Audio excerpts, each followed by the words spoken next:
Hey Dragon Slayers, today's video is about Dr. Mindy Pelz Ketobiotic recipes, Meyer lemon and ginger salmon. Don't forget to like and subscribe because it really helps the channel out. Let's get started. This recipe makes 12 cups and there's 4 ounces per serving. So for your ingredients, you're going to have 1 to 2 tablespoons of sesame oil, 1 large wild salmon fillet, which is about 2.5 to 3 pounds, 2 tablespoons of low sodium organic miso, 1 tablespoon of coconut aminos, 4 tablespoons of grated fresh ginger, a half teaspoon of grated fresh turmeric, 2 teaspoons of minced garlic, 2 teaspoons of raw local honey, the juice from 2 Meyer lemons, and the zest from 3 Meyer lemons. For the instructions, you're going to preheat your oven to 350 degrees. Prepare a large baking dish that's 15 inches is probably about the perfect size. By adding a little sesame oil to the bottom of the pan before you lay the salmon skin side down. This will prevent the skin from sticking. Mix the remaining ingredients together in a small bowl, forming a thick sauce. Pack the sauce on top of the salmon. The thick, zesty part of the sauce will stay on top and create a crust during the baking process. And the juices will slide to the bottom of the pan, giving flavor and moisture to the rest of the fish.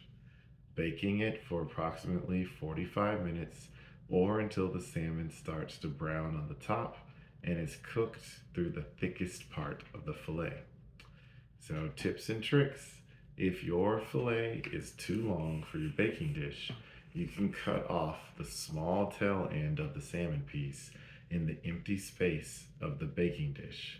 It does not have to be cooked in one piece. Watch the thinner areas of the salmon to make sure that they don't overcook or get dry. If you need to, you can take those parts out early.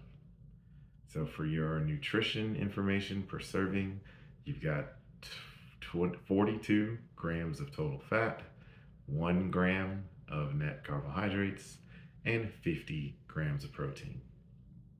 So I cook a lot of meat. I am primarily a meat eater, and I love to cook my meats to temperature rather than time.